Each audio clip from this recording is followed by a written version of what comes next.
Alors, nous sommes toujours dans le mystère de sa volonté. Précisément dans qu'est-ce que le royaume.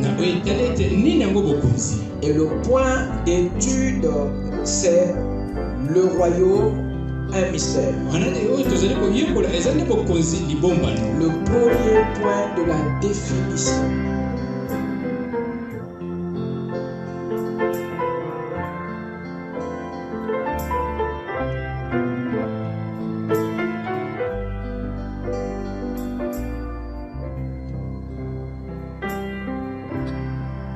Que le Seigneur vous bénisse. Nous remercions le Seigneur pour la grâce qu'il nous a donnée de venir dans ses parvis ce soir. David disait, vaut mieux passer un seul jour dans les parvis de l'Éternel que 1000 autres passés ailleurs.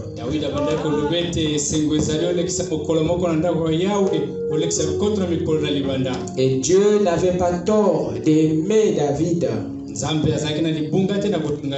Et jusqu'à dire qu'il était l'homme selon son cœur. Et parce que David aimait la maison de l'Éternel. Je suis dans la joie lorsqu'on me dit allons dans la maison de l'Éternel. Parce qu'il y a beaucoup aujourd'hui et ils sont mécontents lorsqu'on l'invite d'aller à l'église. Rares sont ceux qui éprouvent de la joie de David. Rien que lorsqu'on l'invite. Beaucoup préfèrent être invités dans des mariages, dans des cérémonies, dans des festivités, pour aller boire, pour aller manger. Mais l'appel à la maison de l'Éternel, beaucoup le prennent en mal. Ils pensent que c'est un perdant. Voilà pourquoi les gens se battent, résistent pour répondre à l'appel. Les gens vraiment donnent des raisons pour aller à l'église. Ils ne sont pas contents. Ils attendent l'appel, une invitation mondaine. Mais David disait, je suis dans la joie lorsque quelqu'un m'invite d'aller dans la maison de l'Éternel. Et je crois que chacun de nous n'est pas mécontent ce soir pour être dans la maison de Dieu. Amen. Sans plus tarder, nous allons nous lever. Nous allons lire à deux endroits. Dans Matthieu 13, verset 44. Et ensuite, nous prendrons Apocalypse 10, le verset 7.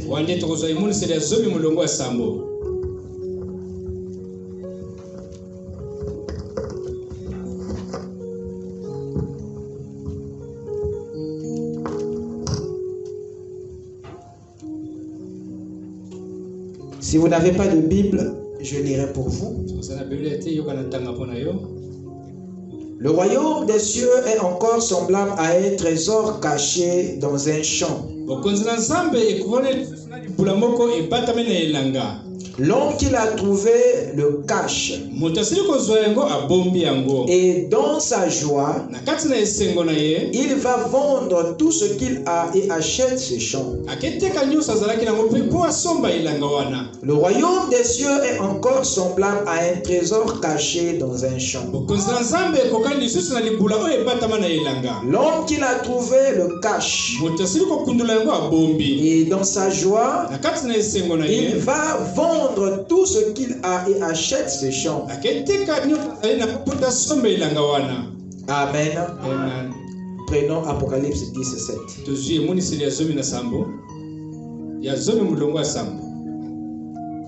Mais quand au jour de la voix du septième ange, quand il sonnerait de la trompette, le mystère de Dieu s'accomplirait comme il a annoncé à ses serviteurs les prophètes.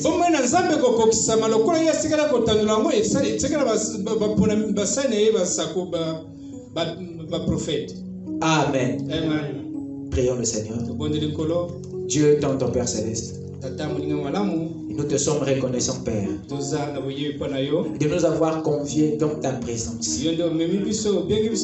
Parce que nous savons, Père, c'est dans ta présence où il y a solution à nos problèmes. C'est dans ta présence où nos corps sont guéris. C'est dans ta présence où nous sommes baptisés du Saint-Esprit. C'est dans ta présence, Seigneur, où tous les mauvais envoûtements nous quittent. C'est dans ta présence, Seigneur, où tu réponds ta parole dans nos âmes. Seigneur notre Dieu, nous sommes à toi. Parce que ce que tu commences, tu l'achèves toujours. Alors prends-nous ce soir comme des pâtes à modeler dans ta main, Seigneur. Donne à chacun la forme de ton Fils Jésus, afin que, Seigneur, que tu puisses te reproduire selon la loi de la sémence que tu as établie. Nous voulons ressembler à personne d'autre qu'à ta parole, Seigneur. Ne nous laisse donc pas repartir de la manière que nous sommes venus. Parle à chacun de nous, Père. Transforme nos vies, Père. Remplis-nous de ta divinité. Nous voulons, Seigneur, que la divinité puisse prendre le dessus sur l'humanité. Laisse que, Père, ta parole puisse trouver une place sacrée dans nos cœurs. Fais de nous tes serviteurs. Fais de nous tes enfants. Et nous ne manquerons jamais, Seigneur, de te remercier, Père. Souviens-toi, oh Dieu, de ton épouse à travers le monde. Bénis, oh Seigneur, l'œuvre de ton Fils Jésus-Christ. Bénis, Seigneur, le ministère de William Branham. Puisses-tu bénir le ministère de ton serviteur, le pasteur Lys. Bénis, Seigneur Dieu, la continuité de cette œuvre jusque dans les confins de la terre. Pour le reste, oh Dieu, puisses-tu te mouvoir dans cette pièce pour amener chaque sémence à la résurrection. S'il y a des requêtes, Seigneur, puisses-tu exaucer. Je prie, Seigneur, que tout esprit qui ne confesse pas ton nom puisse libérer les corps dans le nom de Jésus. Et que la colonne de feu puisse consumer chaque mauvaise présence, chaque péché, Seigneur. Nous sommes à toi. Reçois la gloire dans le nom qui ne faillit jamais, le nom du Seigneur Jésus-Christ, notre Dieu. Amen. Je vous prie de vous asseoir. Que le Seigneur ajoute ses bénédictions à la lecture de sa parole.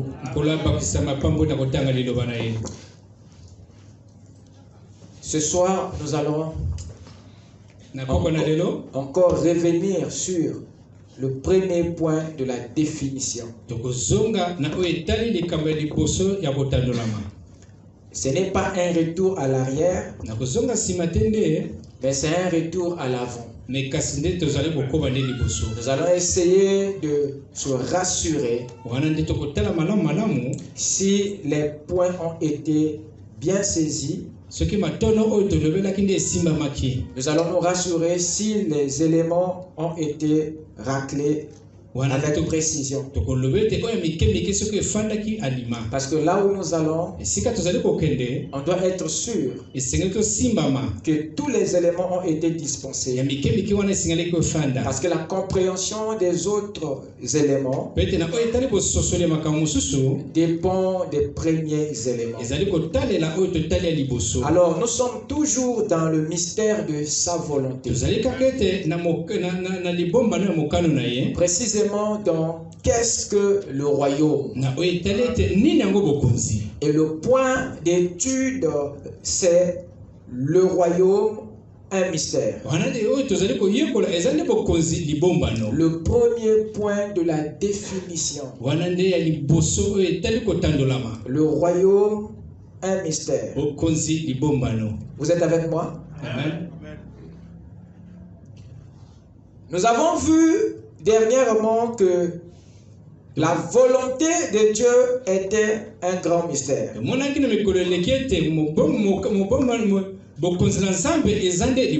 C'est-à-dire un secret.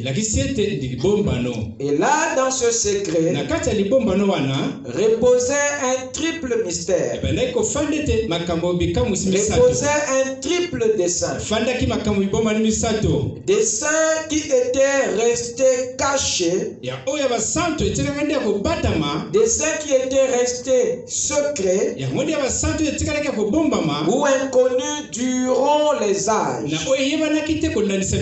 Parce qu'il était scellé sous le sceau du silence dans le cœur même de Dieu. Mais qui aujourd'hui est maintenant connu et révélé à l'ouverture des sceaux lors de sa venue. Vous êtes avec moi? Amen. Je répète. La volonté de Dieu est un mystère. Voilà pourquoi Paul dit que la volonté de Dieu est un grand mystère. Parce que dans ce secret mystère reposait un triple dessein qui était resté pendant des âges, inconnu à l'église, mais qui autant marqué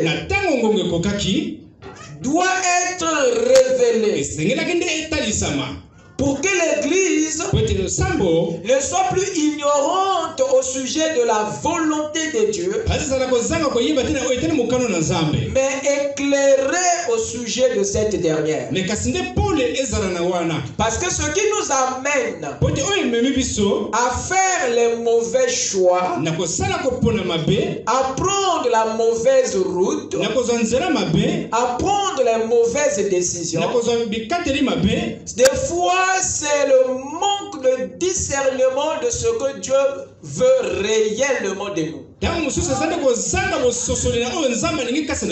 Nous confondons souvent ce que nous voulons à ce que Dieu veut. Et la plupart des temps, l'Église est victime d'une grande séduction parce qu'elle croit que ce qui est bon est forcément agréable et ce qui est agréable est forcément parfait, alors que il n'y a rien de vrai dans tout ça. Tu peux vouloir quelque chose de bon mais qui parfois n'est pas agréable pour Dieu. Tu peux aimer quelque chose d'agréable mais qui n'est pas parfait pour Dieu. Alors la volonté de Dieu est ce qu'il faut saisir pour ne plus vivre sous le sceau du jugement. Il faut saisir ce que Dieu veut réellement. Et la plupart des temps, nous prenons la volonté permissive en croyant que nous sommes dans la volonté parfaite. Alors l'église est restée dans cette embrouille. Il manquait des outils et pour faire une séparation entre ce qui est bon et ce qui est agréable. De ce qui est agréable et ce qui est parfait. Quelqu'un peut dire amen? Amen.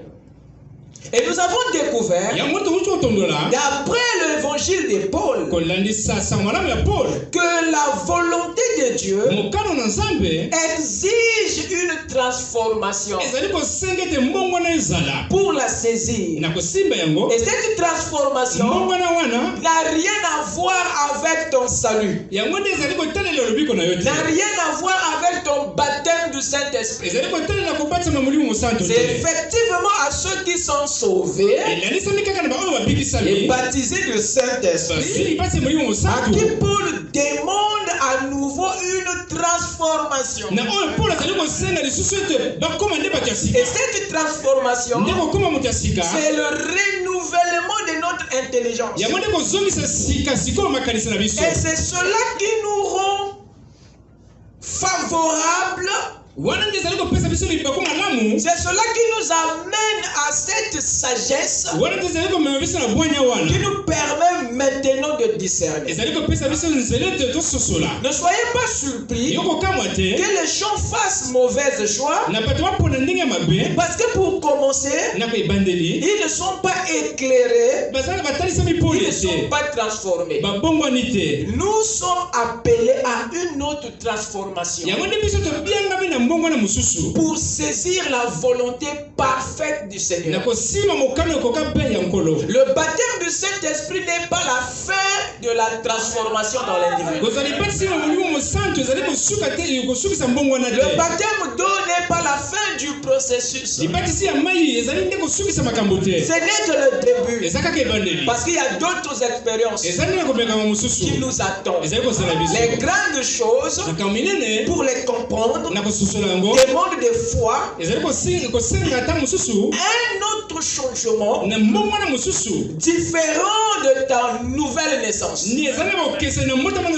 Oh, quelqu'un peut dire amen? Amen. Voilà pourquoi nous voulons prendre ce chemin, parce que Dieu en a marre. La bonne nouvelle est que le Seigneur nous a ouvert son cœur, afin que nous ayons accès à ce qu'il veut réellement. Ce n'est plus ce que Dieu dit qui compte pour nous, mais c'est ce qu'il veut réellement dire.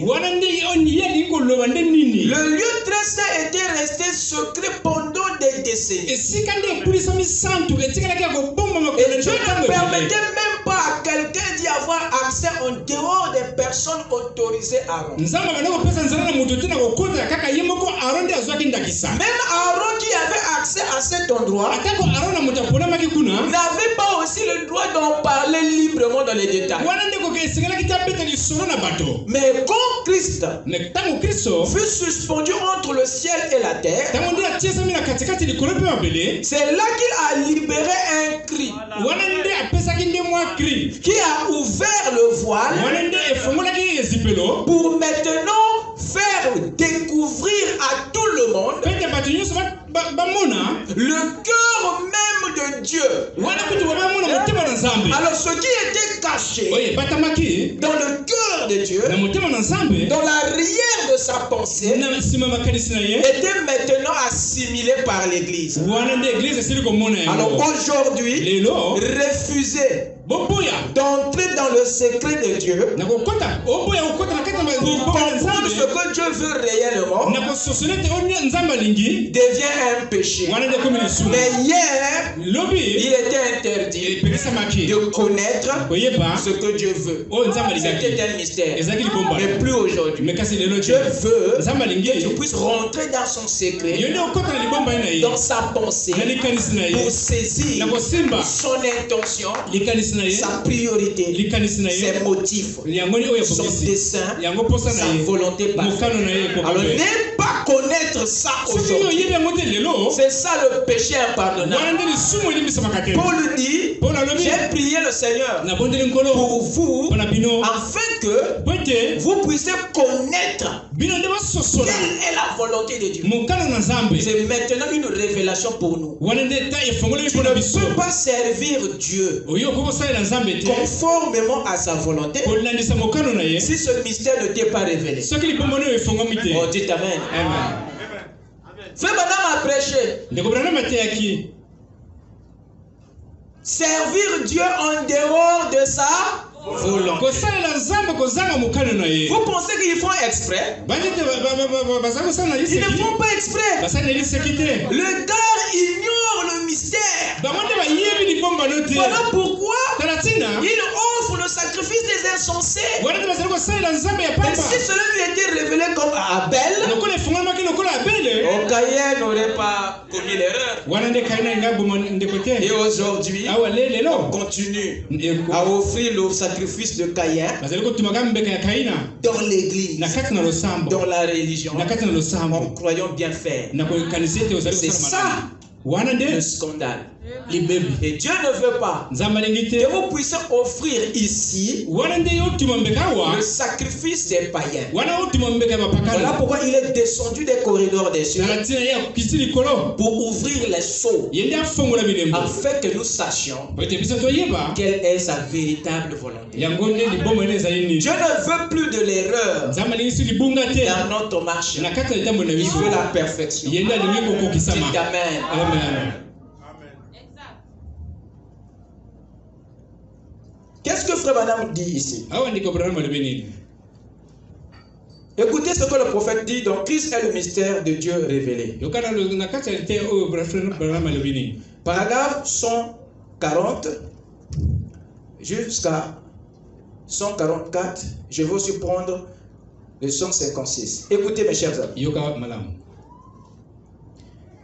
Remarquez. Dieu a eu un triple dessein dans ce grand secret mystère. Vous écoutez ça? Dieu a eu un triple dessein dans ce grand secret mystère. Dieu dans son grand secret mystère qu'il détenait avant le commencement du monde. Il a un triple dessein là-dedans.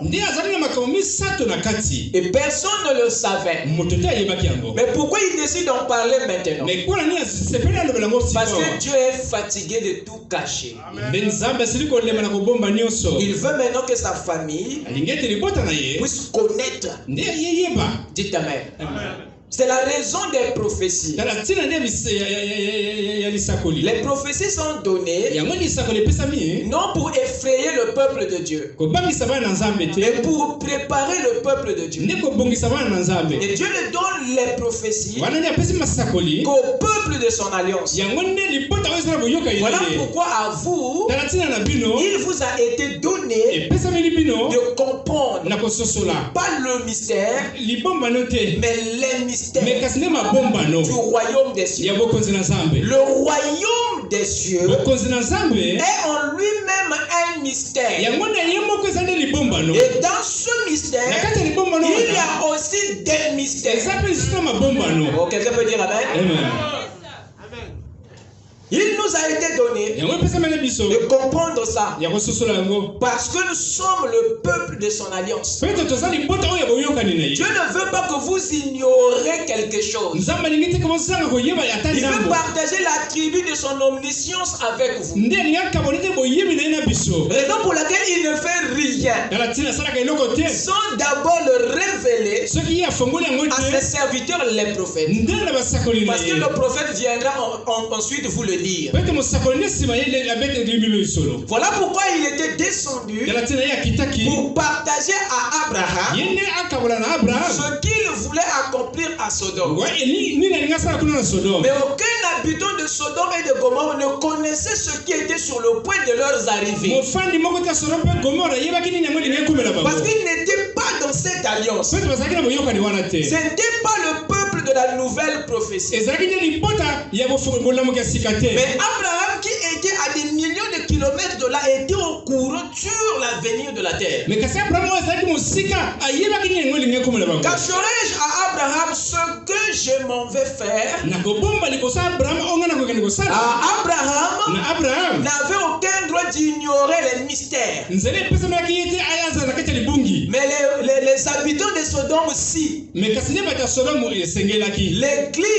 n'est pas une assemblée des ignorants. L'église n'est pas le groupe de gens qui ont raté la vie.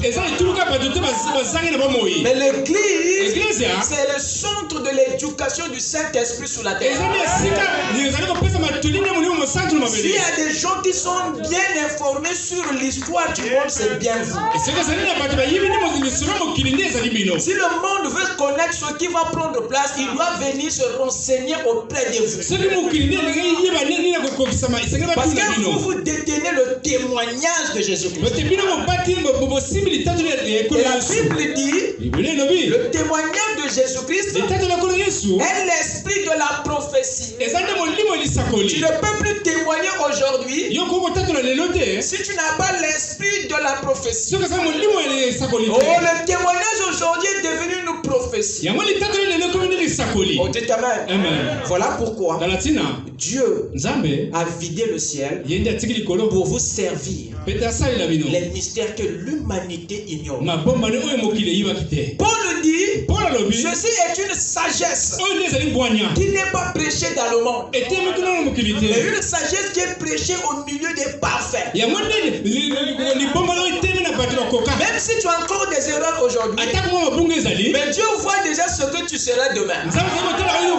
Parce qu'avant la fondation du monde, il t'avait connu parfait, et c'est le seul tableau que Dieu a dans sa pensée. Oh, amen. Et tu te réponds sur la terre. Tu te réponds sur la terre. C'est pour s'aligner à l'image et la vision que Dieu avait de toi avant la fondation. Oh, dites amen. Voilà pourquoi Dieu révèle à l'église ce que l'humanité ignore. Abraham était un individu beaucoup négligé, mais qui connaissait la suite de Sodome. Alors pourquoi Dieu avait dit ces choses à Abraham? Est-ce que c'était pour l'effrayer? Non, c'était pour le préparer afin d'intercéder pour tous ceux qui lui sont chers. Je n'ai pas trop d'espace ici, je dois descendre. Parce que Dieu sait que le salut de certains membres de vos familles dépend de vous. Et pour que cela soit effectif, il faut que tu découvres la volonté cachée de Dieu.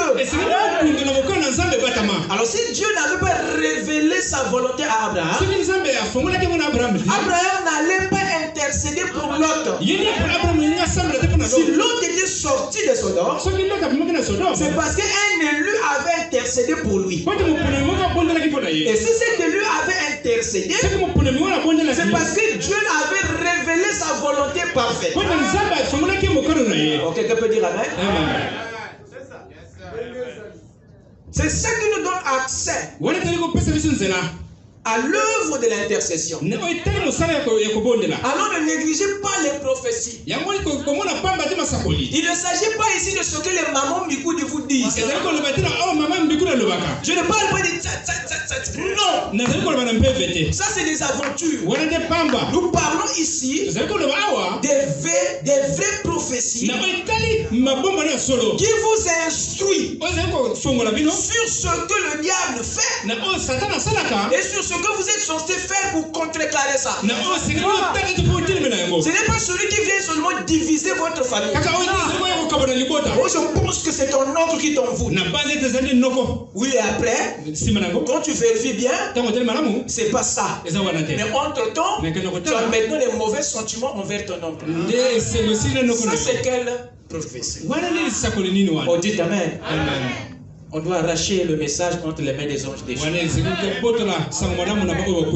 La Bible nous dit que le Seigneur Jésus-Christ disait à ses disciples, leur donner certains signes. Que quand vous verrez tel événement, sachez qu'il y a ceci qui va arriver. Et il dit, je vous l'annonce d'avance, afin que quand cela va arriver, que votre foi augmente, que votre position soit affermie.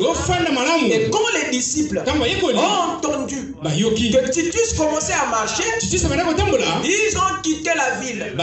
Et l'histoire dit, aucun disciple de Jésus n'était pris dans le piège de Titus. Aucun. Pourquoi? Parce qu'ils étaient enseignés par les prophéties. Les prophéties positionnent et protègent. Voilà pourquoi le prophète nous annonce, c'est pour nous préparer à se ranger du bon côté, pour ne pas tomber dans le piège de la bête. Dites Amen. Le mystère de sa volonté. C'est le mystère le moins traité par l'Église. Et beaucoup ne veulent même rien dire à ce sujet. Je ne leur en fais pas de problème, parce que je sais qu'ils ont peu d'arguments là-dessus. Mais ce que je vais au moins vous demander, c'est de laisser ceux qui ont le Saint-Esprit prêcher la parole. Est-ce que je peux entendre un amen? Jésus a dit aux disciples, j'ai encore beaucoup de choses à vous prêcher, mais vous ne pouvez pas les supporter, parce qu'il manquait la nouvelle naissance. La compréhension de la parole dépend aussi de la nouvelle naissance. Oh, dites Amen. Lorsque vous voyez une personne corrompre la parole, contre la parole, tripoter la parole, contourner la parole, piétiner la parole, ignorer la parole, n'allez pas loin. Diagnostic numéro 1. Posez la question sur sa nouvelle naissance. Dites Amen. Parce qu'un citoyen du royaume vit à partir de la loi du royaume.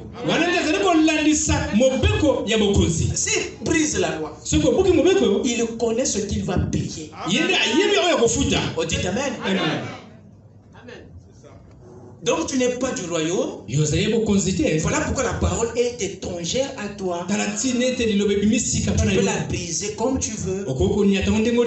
Mais Dieu, il est le régulateur de la vie et des lois. Personne ne sortira de là impuni. Car la parole est comme le radium. Même s'il n'y a plus de vagues, les ondulations sont maintenant invisibles. Peu importe la largeur de l'océan, cette onde sacrée invisible finira par atteindre l'autre rive. Il y aura un retour. Il est question du temps. Dites Amen. Voilà pourquoi, mes chers amis, je nous invite à avoir du respect pour la parole et la procédure de la parole. Parce que Dieu pouvait créer beaucoup d'hommes sur la terre une bonne fois et se reposer. Mais il a commencé par un seul, parce qu'il savait que le succès est aussi dans l'évolution, dans la procédure. Dites Amen.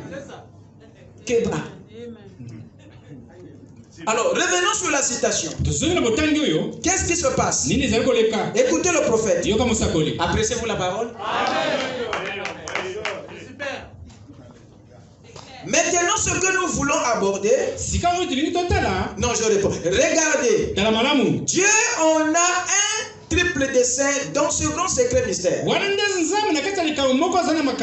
Dieu, dans son grand secret, qu'il détenait avant le commencement du monde, il a un triple dessein là-dedans. Et maintenant, ce que nous voulons aborder ce matin, ce soir pour nous, c'est quel est ce triple dessein. Maintenant, je crois qu'avec l'aide de Dieu, qui est présent, et il nous le montrera. Alors, s'il avait ce triple dessein, nous voulons découvrir quel est ce triple dessein. La première chose, Frère Branham se met maintenant à citer le premier dessein. La première chose, c'était que Dieu voulait se révéler aux gens. Dieu voulait, c'est le vouloir, c'est la volonté. Dieu voulait se révéler. Il voulait se faire connaître aux gens. Deuxièmement, il voulait avoir la prééminence dans son corps de croyants, c'est-à-dire son épouse, pour pouvoir vivre dans les gens.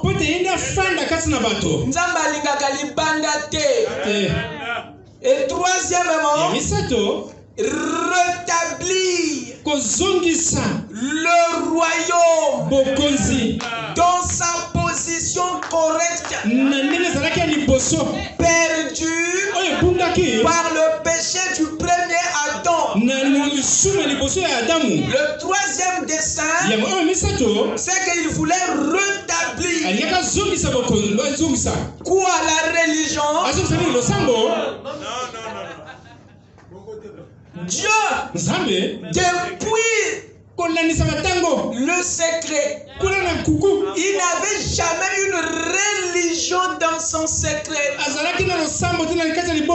Dans sa volonté, il n'avait jamais une religion. Mais pourquoi vous voulez rétablir une religion? Alors ça n'a jamais été sa volonté. Ce que Dieu voulait rétablir, il dit ici c'était quoi? Il dit c'est le royaume. C'est le royaume qu'il voulait rétablir dans sa position correcte, perdu par le péché du premier Adam.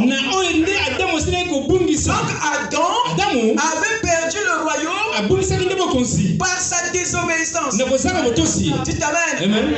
C'était pas la religion qu'on avait perdu. C'était le royaume. Et c'est cela que Dieu veut rétablir. Rétablir signifie quoi? Rétablir signifie établir à nouveau. Ça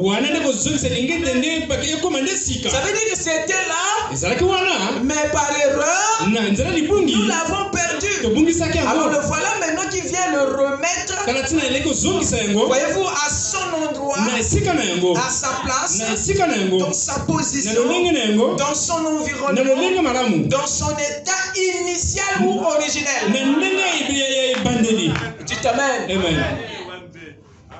C'est le royaume que Dieu veut rétablir. Et c'est la seule chose qui était dans sa pensée avant même la fondation du monde. Ce qui revient à dire qu'Adam n'avait jamais perdu un bâtiment. Adam n'avait jamais perdu une religion, mais Adam avait perdu un royaume. Alors si Dieu veut rétablir le royaume, où va-t-il le rétablir? Au ciel ou sur la terre? C'est sur terre que Dieu veut le rétablir. Dites amen. Parce que c'est la terre qu'il avait perdue. C'est pas le ciel qui avait perdu le royaume. C'est sur terre qu'il veut rétablir. Voilà pourquoi dans la prière de Jésus, Jésus vous avait conseillé. Il dit dans vos prières de tous les jours, voici comment est-ce que vous devez prier. Notre Père qui est où sur la terre, qui est où? Un pays distant, le QG. Il dit que ta religion vienne. Quoi? Que ton règne, c'est-à-dire ton royaume, vienne. Dites amen. Où? Au ciel? Sur la terre. Jésus dit, c'est comme ça que vous devez prier tous les jours. Donc le rétablissement du royaume est la prière de l'homme tous les jours.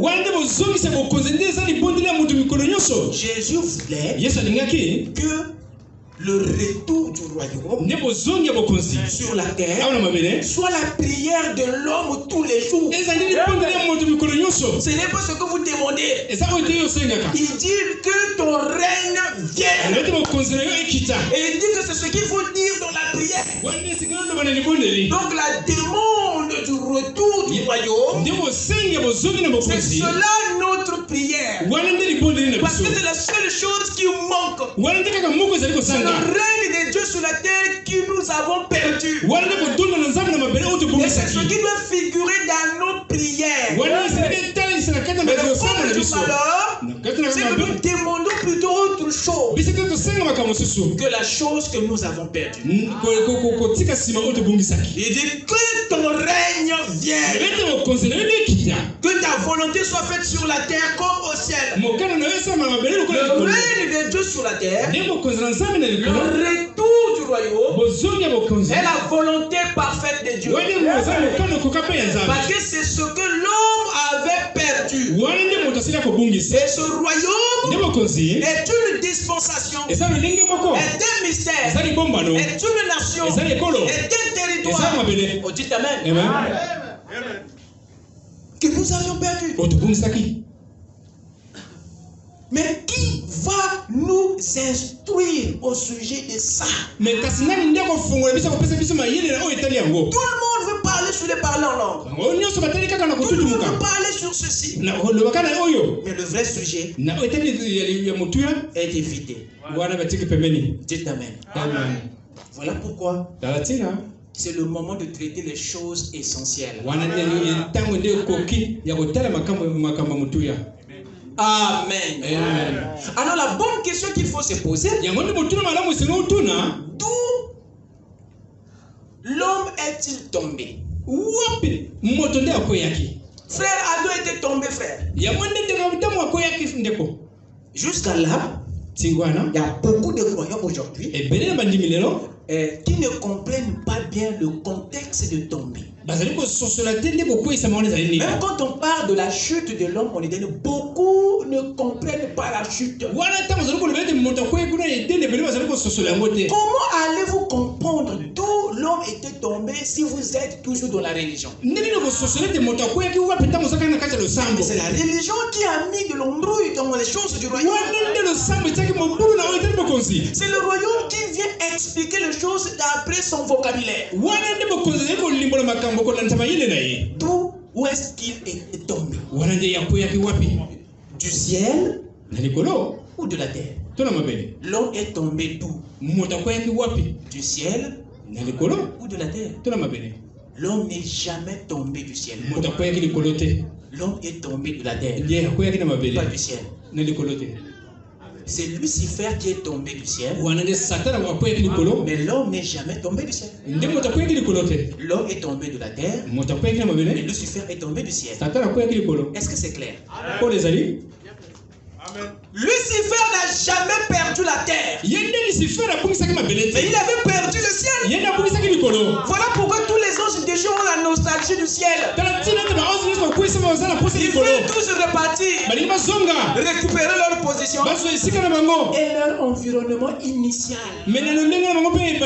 Tous les anges déçus qui sont sur la terre sont en situation illégale. Ils ne sont pas chez eux dans leur position initiale. Voilà pourquoi vous les chassez.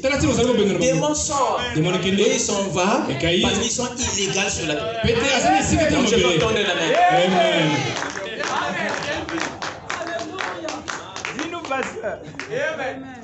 Mais l'homme n'était jamais tombé du ciel.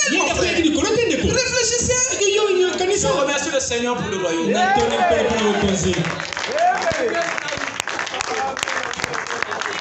Les esprits, les anges déchus font tout pour repartir au ciel. Parce qu'ils ne sont pas à l'aise là où ils sont. La terre n'est pas leur environnement de fonctionnement. Ce n'était pas la terre que Dieu avait donnée aux anges. C'est le ciel qui était donné aux anges. Ils fonctionnent, ils évoluent. C'est le ciel qui est le domaine des anges. Mais la terre a été donnée à l'homme. Dites Amen. Faisons l'homme à notre image selon notre ressemblance. Et qu'il domine sur le ciel. Et qu'il domine sur la terre. L'homme n'a jamais perdu le ciel, il a perdu la terre. Il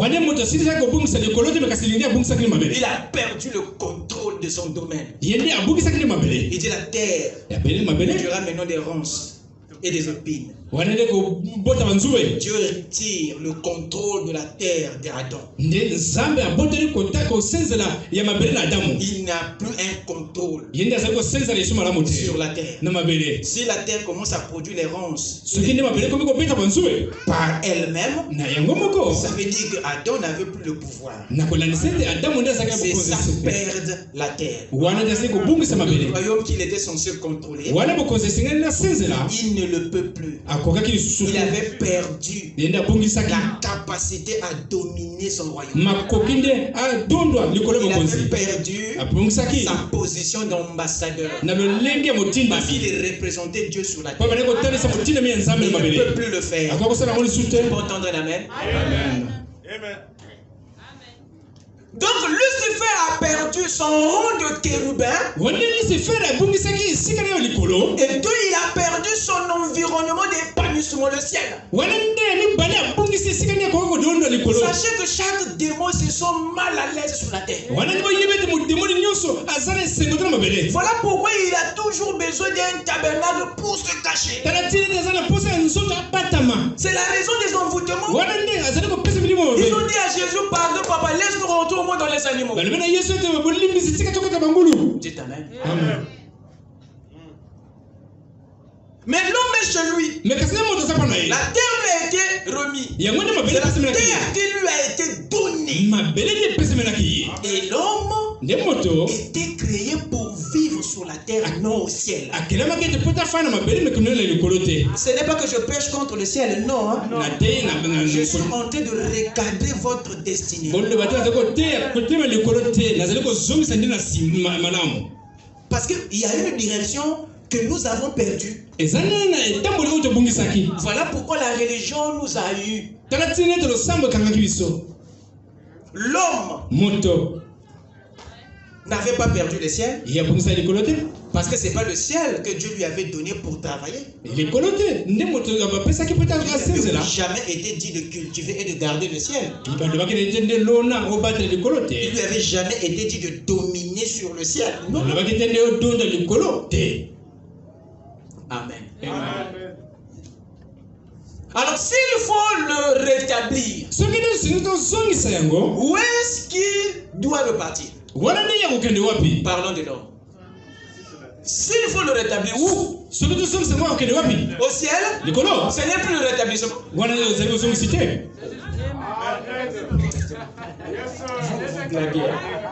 Oh.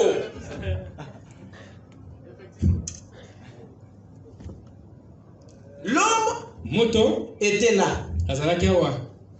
Par la chute, il se retrouve ici. Et tu viens pour le rétablir, tu l'amènes ici. Et tu appelles ça rétablissement ou restauration. Mais c'est comme ça que la religion comprend la restauration, mes gars. Ça ne va pas. L'homme occupait une position de domination sur la terre, pas au ciel. Donc vous ne pouvez pas le ramener au ciel là où il n'a jamais été établi. La restauration ou le rétablissement de l'homme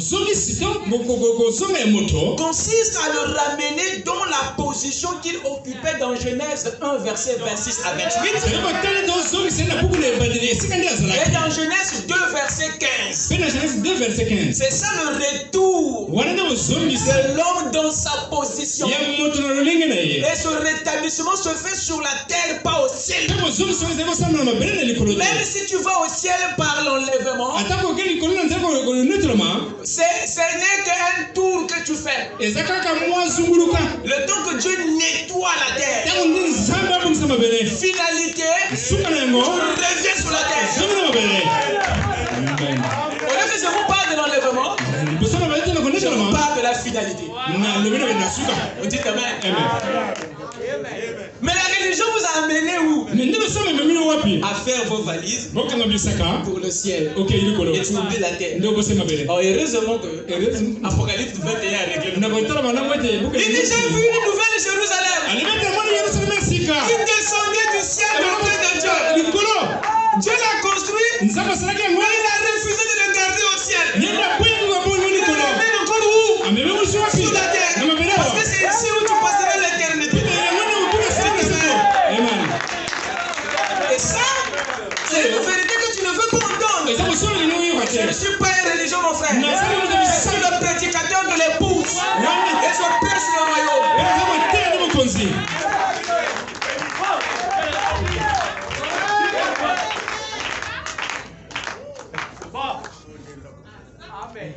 Voilà le rétablissement, la restauration.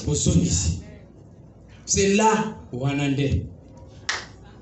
Dans le livre de l'Apocalypse, il est dit ceci. Je crois que c'est dans Apocalypse 6, si je ne me trompe pas, verset 9 à 11. Lorsque le cinquième sceau fut ouvert, Jean dit, je vis des âmes où sous l'autel. Ces âmes étaient au ciel. Là où toi et moi on veut être. Mais lorsque vous regardez l'état de ces âmes-là, c'est comme s'ils étaient mécontents d'être au ciel. Ces âmes qui étaient sous la présence de Dieu, ils priaient nuit et jour, Seigneur, jusqu'à quand?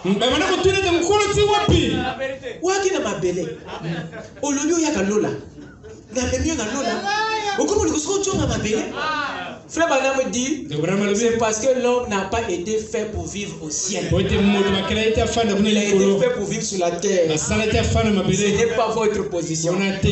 Par contre, les anges, oui. Dites amen. Voilà pourquoi Dieu les a donné des tuniques blanches. Calmez-vous. Vous finirez par repartir sur la terre. Attendez que je termine d'abord de résoudre le problème de la bête. Dites amen. Donc quand vous parlez de l'homme, vous devez connaître quelle est la place de l'homme. Vous allez au ciel pourquoi? Ce n'est qu'une salle d'attente, une classe de passage. L'enlèvement n'est pas la fin en soi, n'est pas le terminus. Oh, nous allons, oui, on revient. Le problème c'est que vous voulez simplement comment connaître tout au sujet de l'enlèvement, vous ne connaissez pas au sujet de la destination. Le royaume traite avec la destination. Oui, en passant par les autres moyens. Dites amen. Est-ce que c'est clair?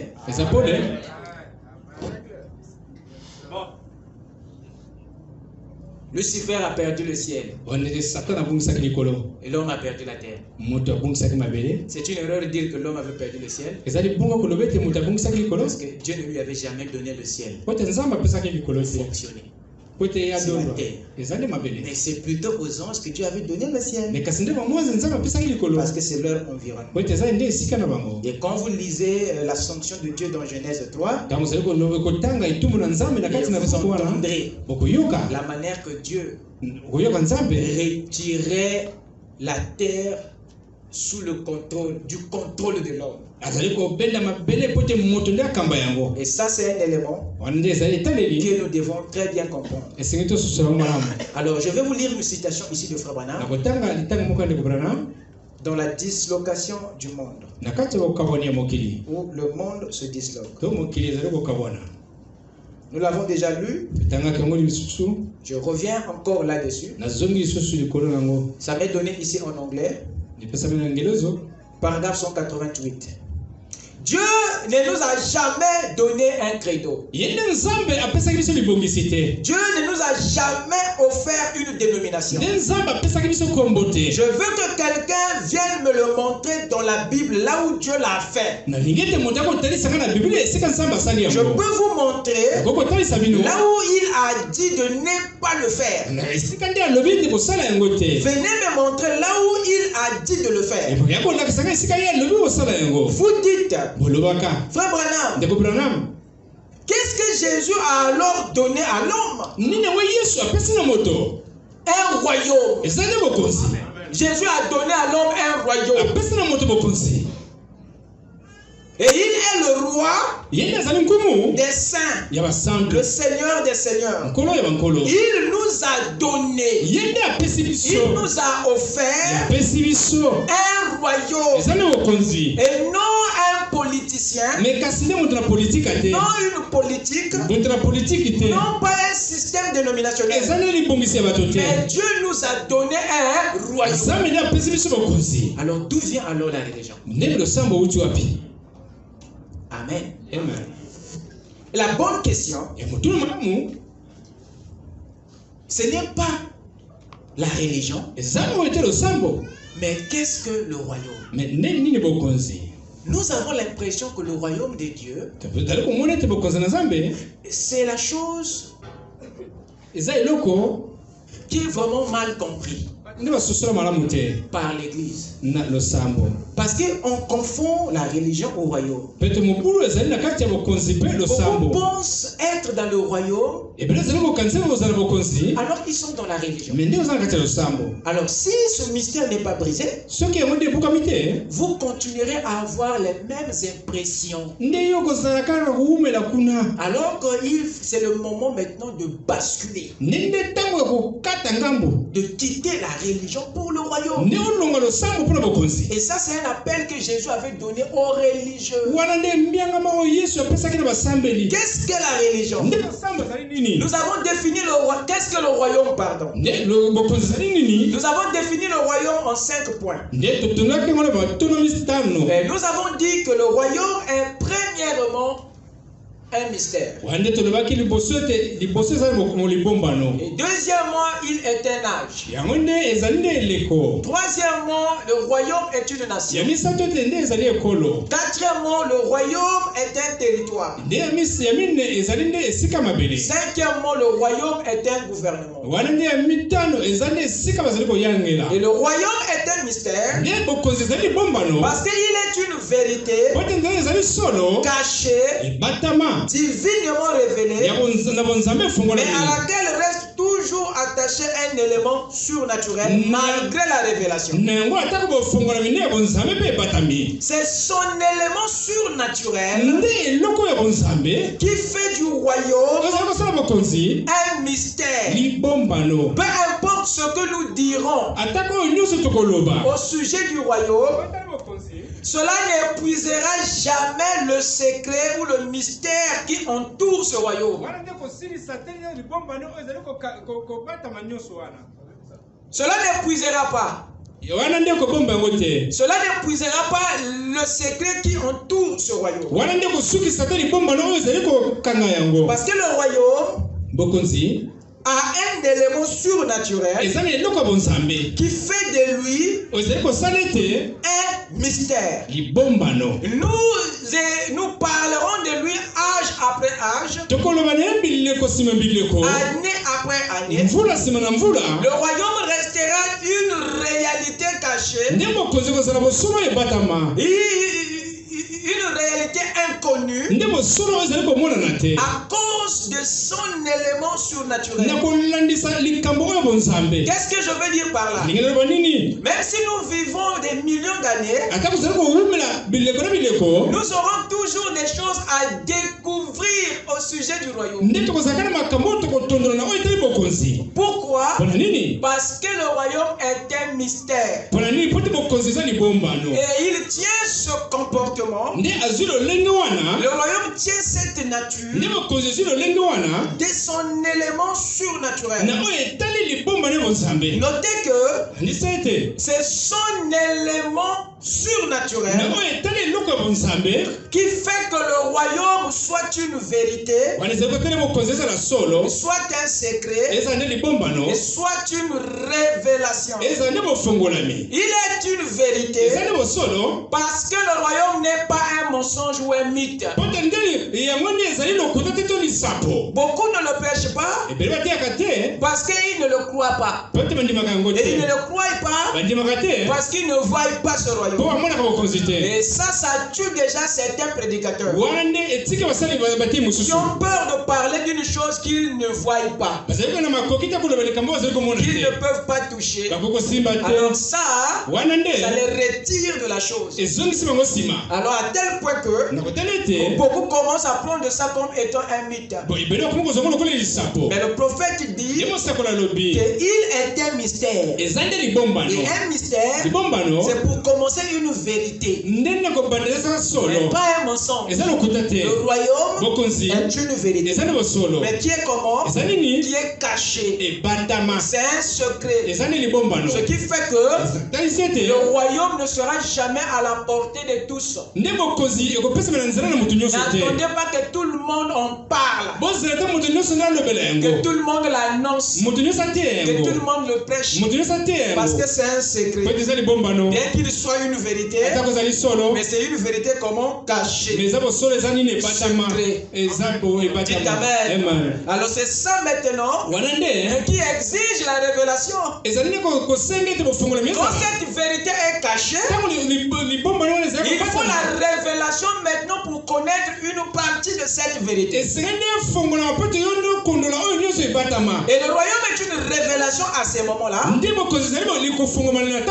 parce qu'il nécessite un enseignement de l'esprit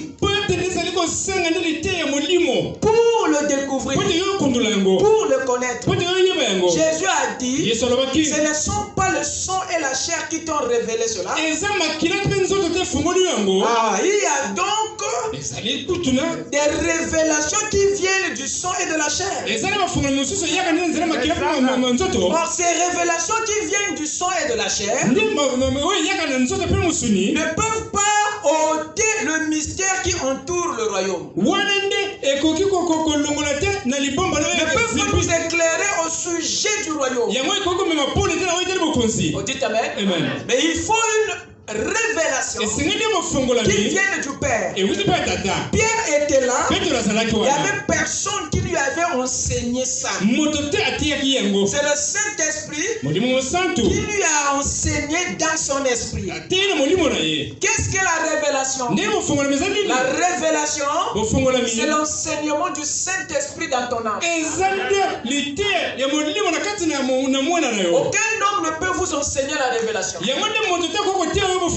peut t'enseigner la parole, mais jamais la révélation. Ça, c'est le domaine de l'enseignant intérieur. Même moi, je ne peux pas vous l'apporter. Dites Amen. Et le royaume exige une révélation. Un enseignement de l'esprit. Dites Amen. Le royaume est quelque chose de surnaturel que toi et moi devons rendre naturel. Voilà pourquoi nous nous étonnons quand Jésus marche sur les eaux. Vous êtes impacté quand il multiplie les pains. Vous êtes stupéfait quand il ressuscite la mort. Alors que dans le royaume, ça là, c'est une marche naturelle. Et le surnaturel que vous voyez là, qui accompagne le royaume, c'est une vie que les citoyens du royaume doivent rendre naturelle. Jésus faisait cela sans effort. Juste pour nous montrer que le surnaturel du royaume est une vie que vous devez rendre naturelle. Pierre a dit, aussi sur le cas, appelle Momo si je veux marcher sur les eaux. Je te lui ai dit, mais c'est possible. Oh, mais c'est pas quelque chose, il dit, viens. Dites Amen. C'est une vie surnaturelle et que nous devons rendre naturelle. Et lorsqu'on arrive là, c'est là que nous rentrons maintenant dans la culture du royaume. Mais avant de percer ce mystère, nous aurons encore des points d'interrogation. Raison pour laquelle nous devons être instruits au sujet de cela. Amen. Frère Madame dit que le royaume des cieux est un mystère. Alors si c'est un mystère, il faut que Dieu nous envoie un esprit qui doit ôter le voile qui cache ce royaume à nos yeux.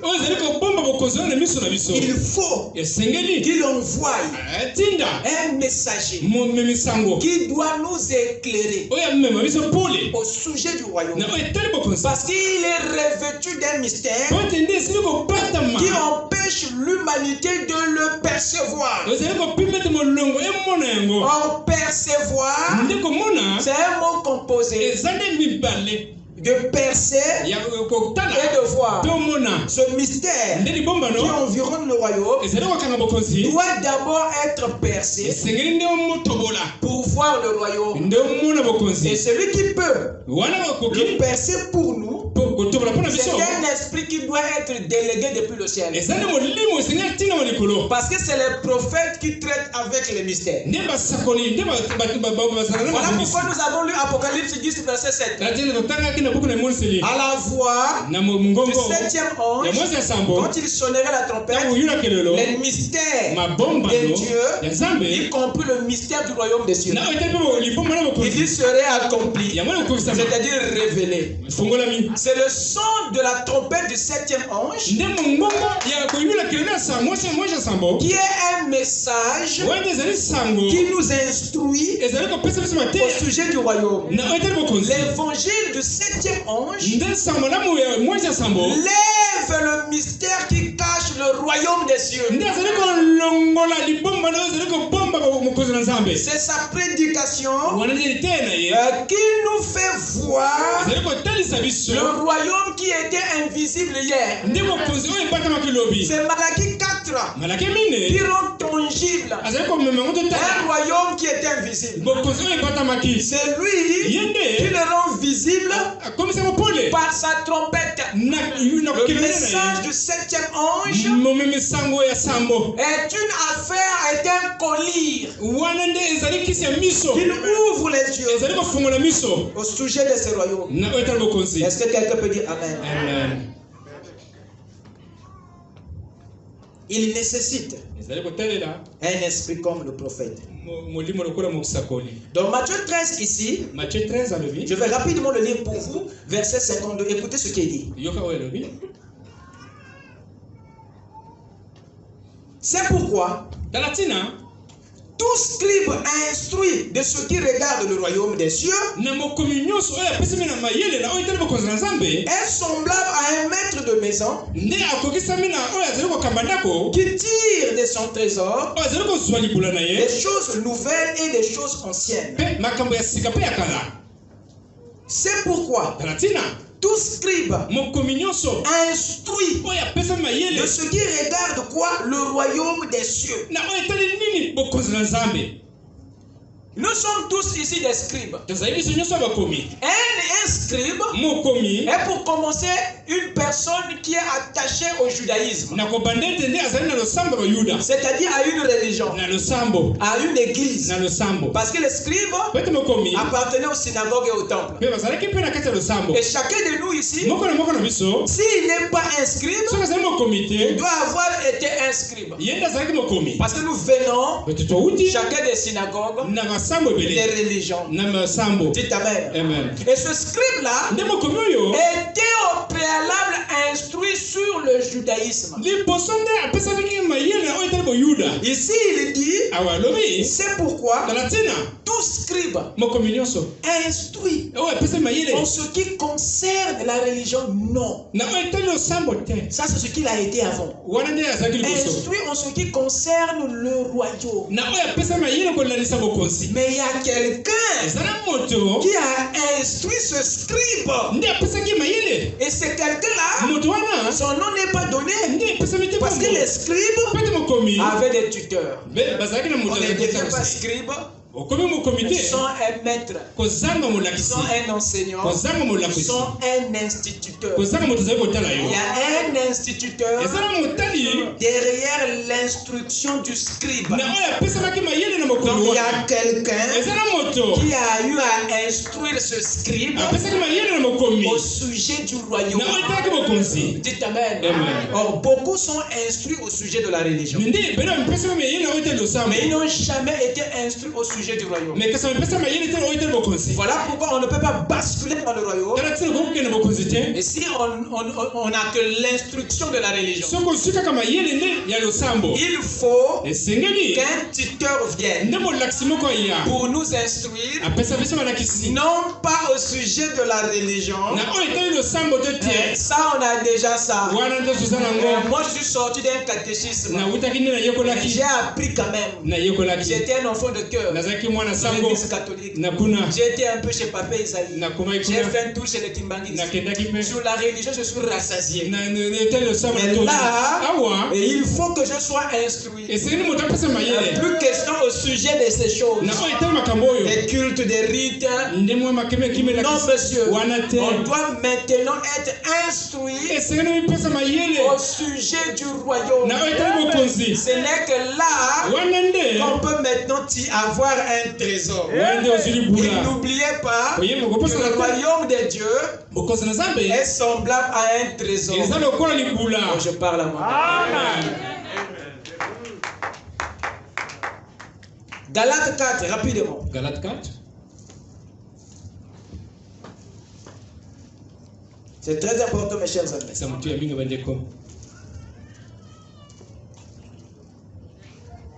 Galates 4. Nous allons prendre le verset 1 jusqu'au verset 6.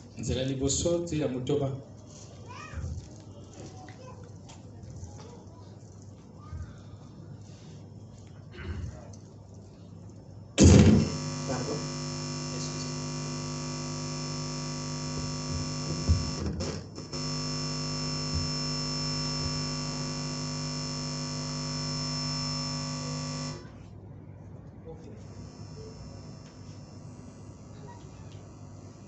Je suis à la page na komisika yango.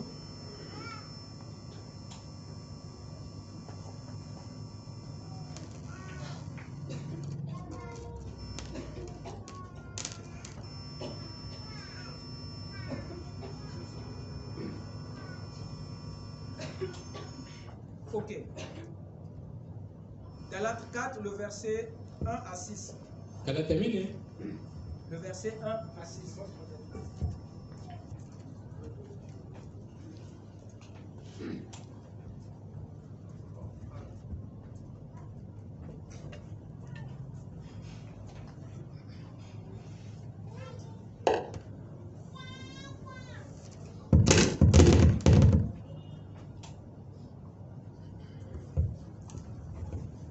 Merci.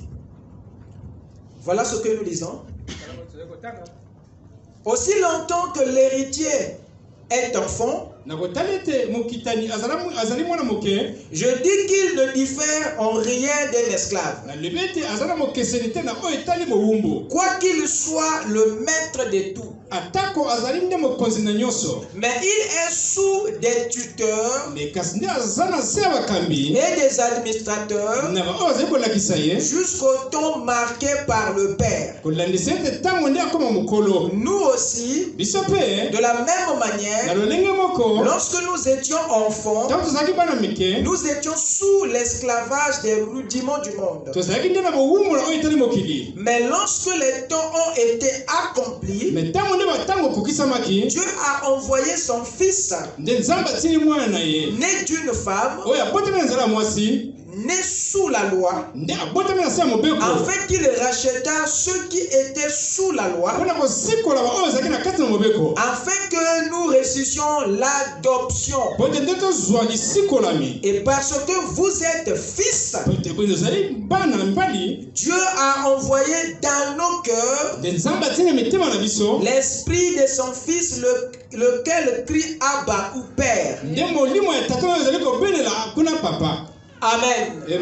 J'aimerais un peu vous entretenir sur ce verset.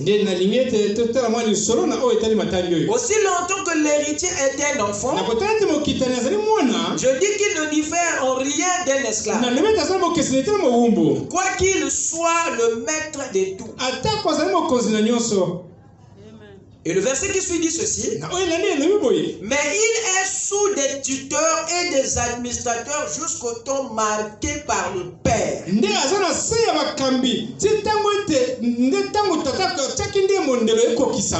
Ça, c'est une réalité qui se faisait dans les royaumes du monde dans les anciens temps. L'adoption était un acte cérémonial, une tradition royale que les rois et les citoyens des royaumes observaient ou accomplissaient pour deux raisons. Premièrement, pour reconnaître de façon officielle un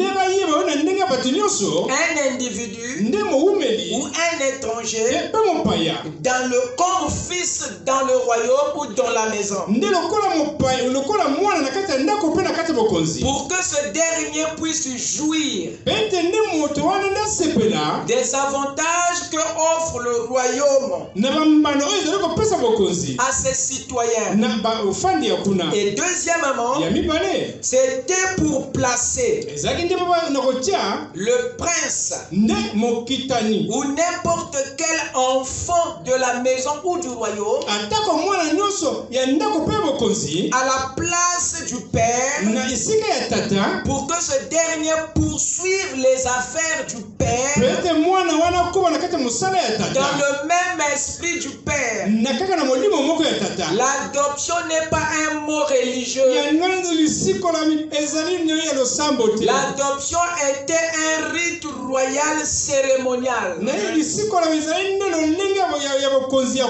qui se faisait dans les royaumes de ce monde. C'était comme un acte de naturalisation. Et tout homme qui se naturalise américain ou français, en réalité cet acte de naturalisation était appelé en ancien temps dans le royaume l'adoption. Par la naturalisation, le pays dans lequel tu évolues t'adopte comme leur citoyen, semblable aux autochtones. Pourquoi? Pour que tu puisses jouir aux mêmes avantages et privilèges que eux. Dites amen. C'était ça l'esprit de l'adoption. Sauf que dans les royaumes, on n'adoptait pas que le fils du père, mais ça s'étendait aussi aux étrangers qui voulaient devenir une partie du royaume. Mais ça avait deux dimensions. Mais la dimension la plus importante, c'était l'adoption du fils biologique dans la position du père. Pour continuer le travail. Et c'est ce que Paul essaie de nous expliquer, parce que Paul a vécu au temps des royaumes. Aussi longtemps que l'héritier est un enfant, je dis qu'il ne diffère en rien d'un esclave. Même si, quoi qu'il soit le maître de tout. Parce que lorsque le prince est encore enfant, il ne peut pas exercer la domination sur l'empire, bien qu'il soit l'héritier et le maître. Alors à cause de ça, le père le mettait sous des tuteurs et des administrateurs jusqu'au temps marqué par qui? Par le père. Et qu'est-ce que cet enfant faisait sous les tuteurs et les administrateurs? Parce que le fils, étant enfant, étant immature, étant ignorant, ne connaissait pas le royaume du père, ne connaissait pas les principes dans le royaume, et ne connaissait pas les ressources du royaume. Alors il faut qu'on le fasse découvrir l'empire du père, qui est le royaume. Deuxièmement, qu'il soit enseigné au sujet de la gestion des ressources dans le royaume. Et c'était cela le rôle des tuteurs et des administrateurs. Parce que c'est dans les royaumes, ce n'était pas les rois ou les reines qui préparaient les enfants au trône. C'était le travail des tuteurs et des administrateurs. C'est ce que dit votre Bible. Je répète, aussi longtemps que l'héritier est enfant, je dis qu'il ne diffère en rien d'un esclave. Pourquoi? Il dit quoi qu'il soit le maître de tout, mais sa mentalité est encore celui d'un esclave. Il est emprisonné par son enfantillage. Alors qu'est-ce qu'il faut faire pour guérir ça? Il dit il est mis sous des tuteurs et des administrateurs jusqu'au temps marqué par le père. Et pendant cette période, il est encadré par les tuteurs et les administrateurs.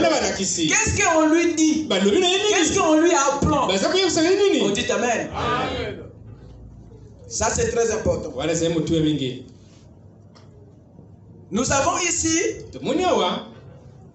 un acte royal. Et cet enfant ne pouvait pas accéder à l'empire de son père, avant d'avoir été encadré par les tuteurs et les administrateurs dont Paul parle. Les tuteurs et les administrateurs sont là deux fonctions différentes. Le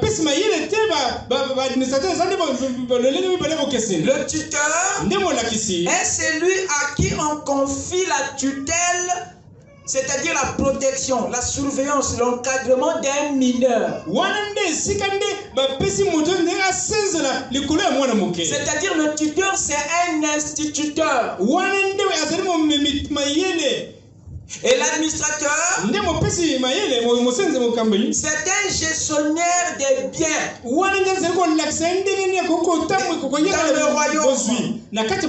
Il est chargé de la gestion de l'économie dans le royaume.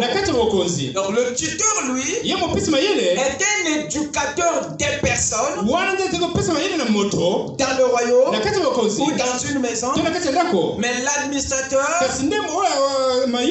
est un gestionnaire des biens. Il y a un qui encadre l'enfant sur le royaume, les principes dans le royaume, sur la marche, sur la conduite et sur la vie dans le royaume. Et il y a un autre qui l'apprend comment gérer les bénédictions du royaume, les ressources du royaume. Donc ces deux-là enseignent, instruisent l'enfant au sujet du royaume et des ressources du royaume. Le tuteur l'enseigne. Qu'est-ce que le royaume et comment marcher dans le royaume. Et l'administrateur lui enseigne comment gérer les bénédictions du royaume, les privilèges, les ressources, comment les gérer. Souvenez-vous du fils prodigue. Il était l'enfant dans la maison, mais qui n'avait pas suffisamment appris comment gérer les ressources du royaume. Et quand il est parti, il a perdu parce que sa formation n'était pas parfaite. Et souvenez-vous de la multiplication des pains.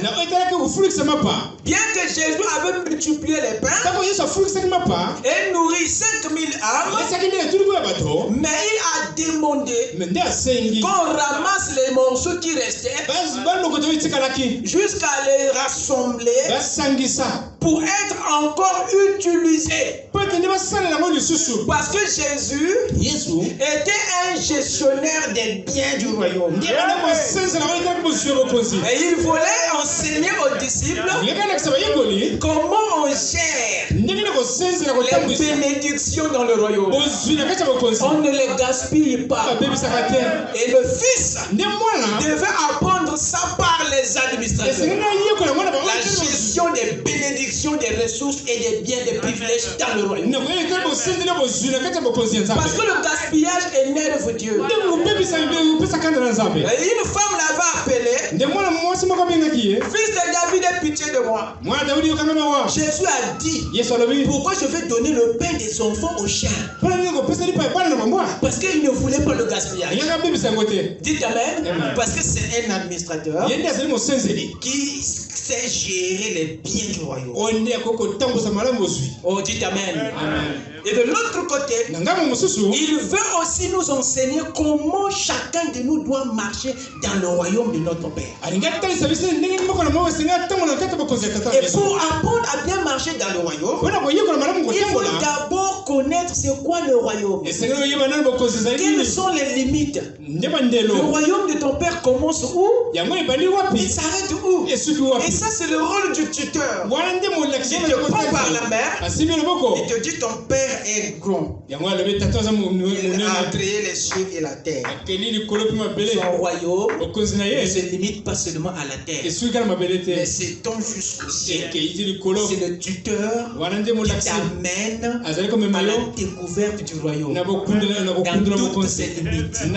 Et ça n'arrête pas là, puisque qui te dit, tu as vu l'étendue du royaume de ton Père, et lui, il couvre l'éternité et le temps. Maintenant, il y a une conduite qu'il faut respecter dans les cieux et qu'il faut respecter sur la terre. Et le tuteur t'apprend les principes du royaume. Comment vivre dans le royaume et quelle est la moralité qu'il faut avoir pour être qualifié dans le royaume. Et après l'administrateur vient, il te dit ok, le tuteur t'a montré comment marcher dans le royaume et quelles sont les limites du royaume et c'est quoi le royaume de ton Père. Et moi maintenant je viens pour t'apprendre comment gérer la bénédiction du royaume, parce que ton Père n'aime pas le gaspillage. On dit amen. Donc lorsqu'il dit ceci, aussi longtemps que l'héritier était un enfant, il dit il n'est pas différent d'un esclave. Et voilà pourquoi le Père le met sous des tuteurs et des administrateurs pour qu'il soit enseigné au sujet du royaume. Les tuteurs et les administrateurs sont les instituteurs du royaume. Jusqu'au temps marqué par le Père, à ce moment-là, chacun de nous est maintenant capable de marcher dans le royaume et de gérer les bénédictions du royaume. Sinon, vous n'allez pas connaître le royaume de votre Père et vous n'allez pas effectivement bien gérer les bénédictions du royaume. C'est très capital, mes chers amis. Et voilà pourquoi je vous parle de ça, parce que la terre a besoin d'un instituteur. Nous sommes des enfants de Dieu, mais qui a été pris au piège de la religion. Et voilà pourquoi nous avons été asservis par la religion et dans les églises. Dieu doit nous envoyer un tuteur, mais qui est aussi un administrateur. Qu'est-ce que c'est? C'est le Saint-Esprit incarné dans les prophètes, dans les messagers, pour nous enseigner, nous instruire au sujet du royaume et des bénédictions du royaume. Parce que le Père, qui est notre roi, ne veut pas que nous évoluions sans connaître l'étendue de son royaume et sans connaître gérer les privilèges du royaume. C'est ça le problème avec les religions. Mais si nous voulons marcher avec Dieu, nous devons recevoir les tuteurs, parce que c'est eux qui connaissent mieux que quiconque le royaume et le roi. Voilà pourquoi Dieu n'a pas envoyé n'importe qui sur la terre pour annoncer le royaume et présenter le roi si ce n'est Jean-Baptiste. Parce que Jean-Baptiste, c'est le premier tuteur du royaume. Et le Père envoie ceux qui maîtrisent la science du royaume, la discipline du royaume. C'est eux qui viennent. La Bible dit que Jésus a dit ceci au sujet de Jean-Baptiste. Qui êtes-vous allés voir? Un roseau agité par les vents. Je vous dis que vous êtes allés voir voir un prophète et plus qu'un prophète. Et tous les hommes nés des femmes, Jean-Baptiste est le plus grand. Et vous savez pourquoi Jean-Baptiste était le plus grand? C'était pour deux raisons. Parce que il était le premier depuis Moïse à prêcher le royaume et deuxièmement à présenter le roi du royaume qu'il a prêché. Voilà pourquoi il était le plus grand. Les précurseurs sont des tuteurs de Galates 4. Pourquoi c'était seulement Jean-Baptiste qui fut envoyé pour parler du royaume? Parce qu'il fait partie de ceux qui maîtrisent, qui connaissent le royaume. Il n'y a pas deux. Et il y a lui et un autre. Jésus n'avait pas fini. Il dit que de toutes les femmes nées, de tous les hommes nés de femmes, Jean-Baptiste est le plus grand. Mais le plus petit dans le royaume est plus grand que Jean-Baptiste.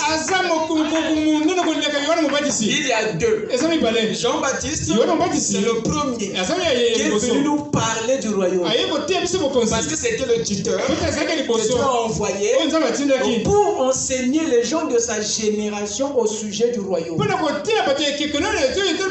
C'est le premier instituteur du royaume dans le royaume. Mais il a dit le plus petit est plus grand que lui. Qui est ce? Il dit c'est Malachie 4. Mais c'est lui qui est le plus petit et le plus grand que Jean-Baptiste. Il n'est pas plus petit parce qu'il était un enfant. Mais c'est un terme qui veut dire le Benjamin. C'est-à-dire le dernier de la famille des prophètes. Et lui, il dit il est plus grand que Jean-Baptiste. Pourquoi? Ce n'est pas parce qu'il annonce le royaume comme Jean-Baptiste. Mais c'est parce qu'en dehors de ça, il présente le roi dans son état glorifié que la première venue. Dites amen. Nous avons maintenant deux tuteurs dans le royaume. Il y a un qui annonce le royaume et la venue du roi dans la première venue. Il y a un autre qui annonce le royaume à la seconde venue du roi. Voilà les deux instituteurs. Jean a annoncé. Il était le premier. Et puis Moïse. La Bible dit, depuis Moïse, les lois et les prophètes ont prophétisé. Mais c'est à partir de Jean-Baptiste que le royaume de Dieu fut maintenant annoncé. Et pourquoi? Que c'était Jean-Baptiste? Parce que c'est lui qui dans le royaume avait la maîtrise du royaume et du roi.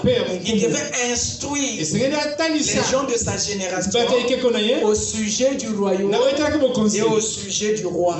Voilà pourquoi son message était répandez-vous car le royaume des cieux est proche. Et ça c'est ce qu'il a fait lors de la première venue. Mais à la seconde venue, il nous faut aussi recevoir notre tuteur, quelqu'un qui connaît au sujet du royaume pour nous instruire afin que le royaume ne soit plus un secret, ne soit plus un mystère, mais son instruction à lui va nous éclairer au sujet de notre royaume, au sujet de notre roi et au sujet de la marche dans le royaume.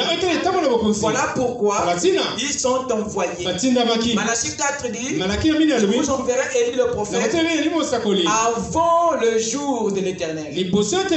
Avant la venue du Seigneur, le tuteur vient pour nous enseigner le royaume et le roi et la vie dans le royaume.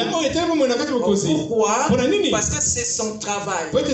C'est son travail. Pour que le peuple qui attend le Seigneur à Laodicée ne puisse plus méconnaître ce mystère. Et c'est pour que nous ne soyons plus ignorants au sujet du mystère du royaume des cieux. Il n'y a pas un autre moyen de connaître, de percer, de lever son mystère si ce n'est au travers du tuteur que le Saint-Esprit envoie. Je vais terminer par cette citation. Je vais aller dans Monsieur est le signe de la fin. Vous êtes avec moi? Amen. Paragraphe 96. Paragraphe 96. Écoutez ce qu'il dit ici.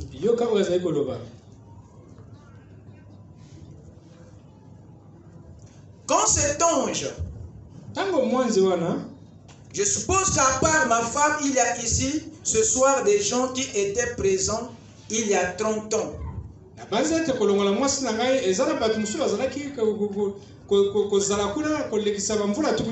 Lorsque cela est descendu, y a-t-il quelqu'un dans l'auditoire maintenant qui se trouvait là lorsque l'ange du Seigneur est descendu sur la rivière? La première fois devant les gens, alors levez la main. Les voilà. Je vois que Madame Wilson a levé la main. Elle se trouvait là.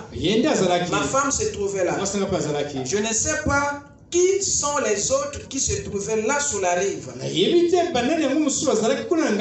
Lorsque devant beaucoup de gens, je baptisais un jour à 2 heures de l'après-midi.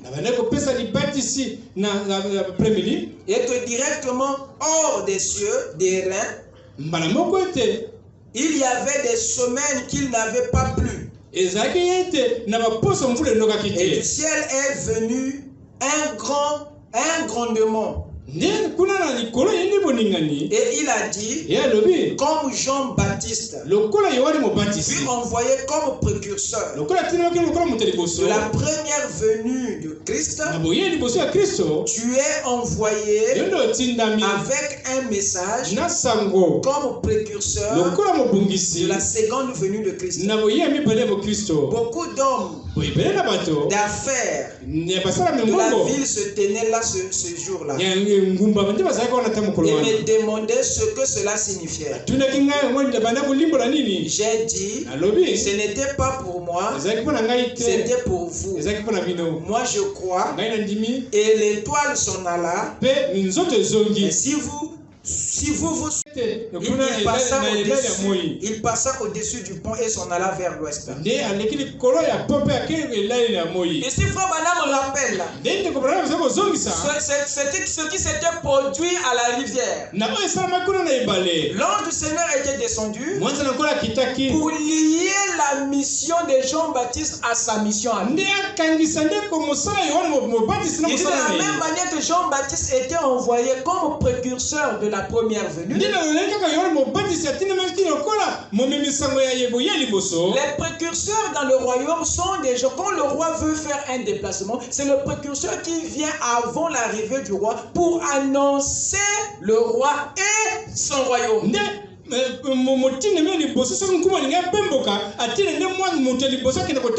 y avait des gens dans la localité, là où le roi veut venir influencer, ils vont le connaître par le message du précurseur. Donc lui,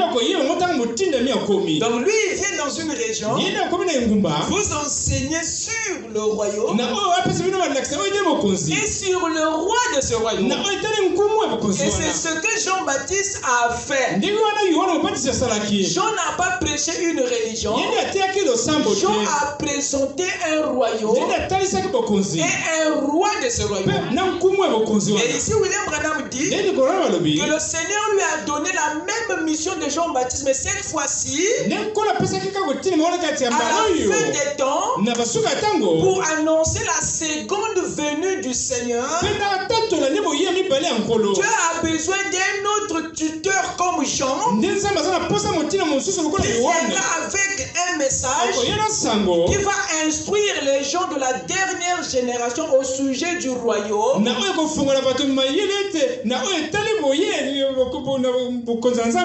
de son roi. Est-ce que quelqu'un peut dire Amen? Amen. La parole parlée. Ici, il parle maintenant de son ministère.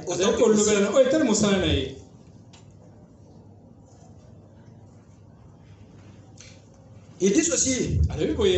La parole parlée, la sémence originelle, paragraphe 119. Ma mission, je crois, pour laquelle Dieu m'a appelé. Je devrais dire des choses personnelles aujourd'hui. En effet, je vous avais dit que j'allais le faire. Voyez-vous que j'allais le dire au monde entier. Ma mission, je crois sur la terre. C'est quoi? C'est d'être le précurseur de la parole qui doit venir. Voyez-vous, la parole qui doit venir, c'est-à-dire Christ. Et Christ, en lui, il y a le millénium. Et il y a tout en lui, parce qu'il est la parole. Ici, il montre qu'il a été envoyé d'après son ministère. Il a annoncé Christ dans sa venue. Et il dit, dans la venue du Seigneur, il y a le millénium. Or, le millénium, c'est la dispensation du royaume. Et ça, c'est la mission du 7e ange. De nous annoncer le royaume. C'est-à-dire de nous instruire. Plus question au sujet de la religion, mais de nous instruire au sujet du royaume. Parce que celui qui vient n'est pas un président ou un vice-président, mais c'est un roi qui vient. Or, le roi est la tribu de Dieu à sa seconde venue. Voilà pourquoi il ne vient plus autant qu'agneau, mais il vient autant que le lion de la tribu de Juda. Dans les zodiaques, il est un lion. Dans la pyramide, on est dans la chambre du roi. Dites Amen. Et dans le livre de l'Orient ici, dans le lieu très saint, il est maintenant autant que roi couronné. Et toutes les Bibles de Dieu montrent que la royauté est la tribu de Dieu à sa seconde venue. Alors s'il vient autant que roi, ça veut dire qu'il amène un royaume. Mais qui va nous instruire au sujet de ce royaume? Voilà pourquoi Malachie 4 est envoyé pour nous éclairer, ôter le mystère qui enveloppe ce royaume, parce que le royaume des cieux est un trésor caché. Et lui va nous aider à le trouver, à le découvrir, afin de vendre la religion que nous avons et de rentrer maintenant dans le réveil du royaume. Que le Seigneur vous bénisse. Amen. Amen, amen. Lèvons-nous. Le mardi, nous allons entrer dans le deuxième point de la définition.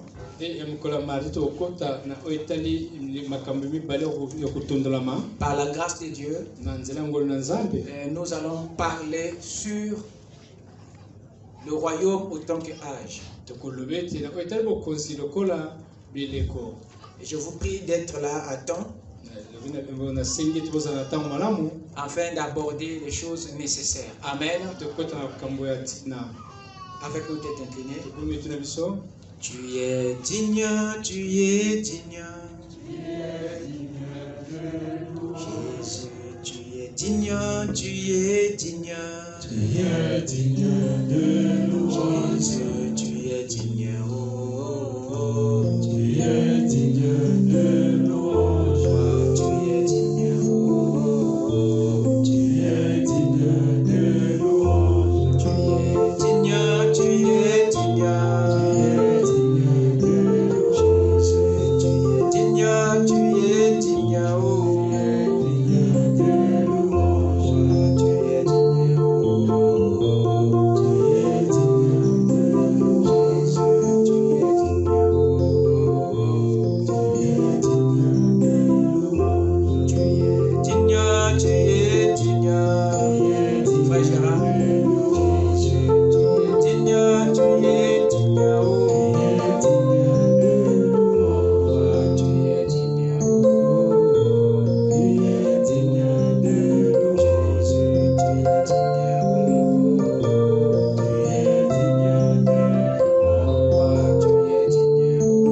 céleste, toi le créateur du ciel et de la terre, toi qui nous avais prédestinés dès avant la fondation du monde, et qui ce soir avait voulu, Seigneur, que nous puissions écouter ces mystères, ce grand mystère, oh Dieu, qui était caché aux yeux des religieux. Il y avait un peuple qui était prédestiné, auquel l'administrateur, le superintendant devait être envoyé, afin d'instruire ce peuple, Seigneur, au sujet du royaume et du roi. Et c'est ce que tu viens de faire ce soir, dans la continuité. Voilà pourquoi nous te disons merci, Seigneur. Laisse que l'épouse que nous sommes, Père, je me souviens comme Jean dans l'île de Patmos, lorsque ces mystères étaient en train d'être révélés à lui, c'était difficile à lui de le comprendre avec l'œil naturel ou l'écoute naturelle. Mais il fallait qu'il soit ravi dans les lieux célestes. Et c'est de là qu'il a commencé à voir ces mystères s'ouvrir. Voilà pourquoi, Père, nous avons les Écritures aujourd'hui au sujet de l'Apocalypse. Fais de nous autant, Seigneur. C'est un mystère que tu es en train de révéler, dont l'oreille n'avait point entendu, l'œil n'avait jamais vu. Laisse que nous soyons ravis, Seigneur, dans le lieu céleste, afin de comprendre le langage inconnu que tu es en train de révéler ce soir, Seigneur, et tu es en train de déverser, Seigneur, que nous puissions saisir, afin que lorsque nous allons rentrer dans le royaume, que nous puissions prendre, Père, toutes les richesses nécessaires que tu as prévues pour nous. Merci pour ta parole, Père. Bénis ton serviteur, oh Dieu. C'est un travail difficile, mais nous voulons que, Père, que les anges qui ont assisté tes serviteurs durant les âges soient aussi à son côté, afin que, Père, rien du mal n'y rentre, mais que les révélations soient parfaites pour nous. Bénis le Seigneur, protège-le, oh Dieu, afin que toute arme qui sera forgée contre lui ne soit sans effet. Nous croyons que les malades sont guéris au nom de Jésus-Christ, les affligés sont consolés et les ressources sont ramenés dans ta maison. Ici vient l'un de mes pères. Accorde-nous encore le privilège de venir dans ta maison. Bénis les dîmes et les offrandes qui seront prélevées pour toi. Va avec chacun de nous dans le nom de Jésus-Christ que nous avons ainsi prié. Amen.